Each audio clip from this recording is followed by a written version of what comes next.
And watch my oil pressure gauge, just doing some crazy stuff. Yes, it has oil in it.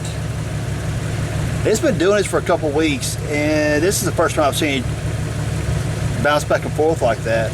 But what's been doing, I'll get a light and it'll fall down to what says about 0. Honestly, it's probably running at about 10 pounds or so.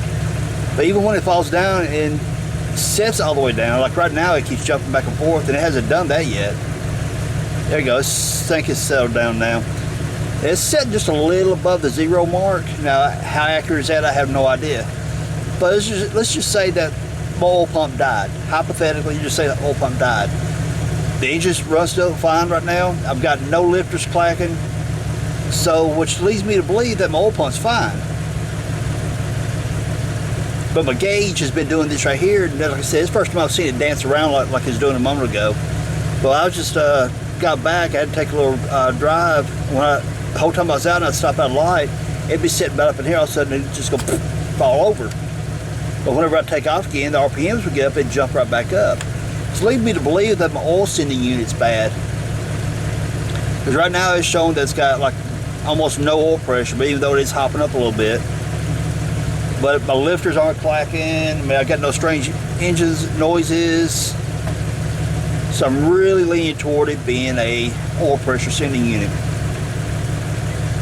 But watch this, I give it a little bit of gas, it'll jump back up. See? Then it falls back down. But again, I've got no weird lifter noises. And usually if you lose oil pressure, your first thing you're going to hear is your lifters start rattling because you're losing hydraulic pressure to the lifters, which loosens up the valve lash, and then next thing you know, you got clack, clack, clack, clack, clack, and your lifter's going, sound much like weird stuff. And if you go oil pressure gone for too long, then you got rod knocking. That's really bad. Even though I do believe it's probably the oil sending unit, there's still a possibility it could be one other thing. The oil pumps in these Jeeps, there's a pressure release spring. They are known to get weak. So whatever the RPMs get real low, the pressure release spring just kind of craps out and allows oil to bypass through the oil pump. It doesn't build up pressure inside the bearings and lifters and stuff like that. Now, it doesn't drop completely out, as in, like you got 0 oil pressure. It more like gives you about 5-10 pounds or something like that. Then once RPMs come up, the pressure release spring re-engages and allows your oil pressure to climb back up. Now, rule of thumb says, as the old saying says, is that for every 1,000 RPMs you need 10 pounds of oil pressure.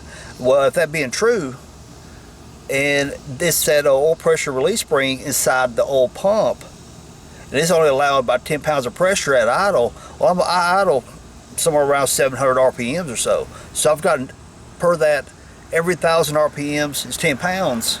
I'm well within inside that safety margin of having proper hydraulic pressure to the lifters, therefore I'm not getting any kind of weird sounds.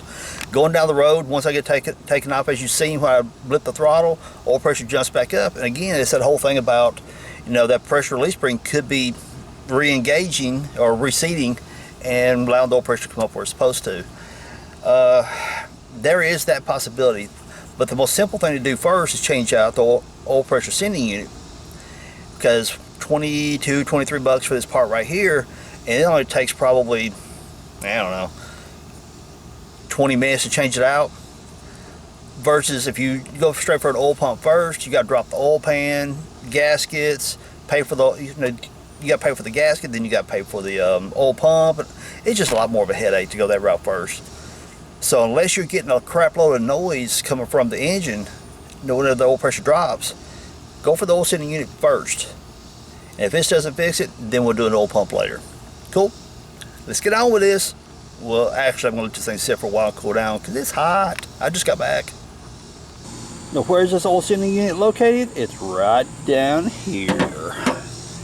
See, there's your oil filter there, and right beside of it is right there. Pretty simple to get to for the most part. So all the thing you really got to do is right there is a single plug. You simply unplug that.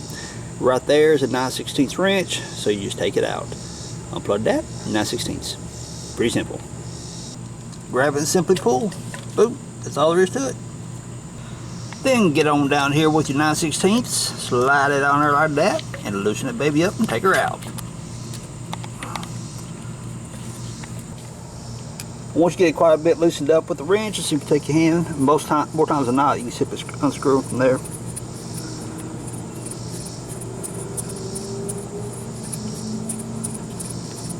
And you long-winded rascal. There it goes. And there you go. It's out. You can, some people do, some people don't, because it's such fine thread, you really don't get an issue with having leakage coming around the threads. But if you want that extra added insurance, a little bit of thread seal tape, and it's absolutely important that the way you put this on. Do not run it all the way down here till it overlaps that end like that, because what's going to happen, you got to get little slivers of it. It'll get up inside that little hole right there. Next thing you know, you're thinking you got oil pressure issues, when in fact you just got this little piece of plastic right here covering on top of it. So what you want to do is come back, leaving about a third of the threads exposed.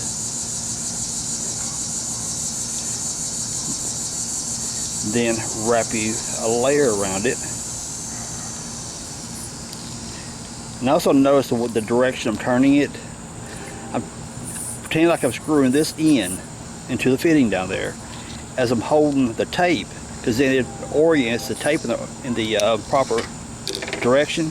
Because if you put it on wrong and you put the tape going the other direction, whenever you try to screw in your threads, it'll actually unravel the tape on you.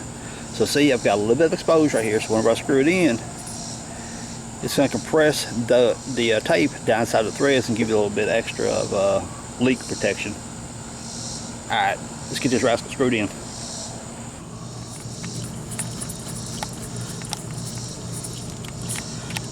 And now she's getting a little snug where it's on that tape. And get your wrench.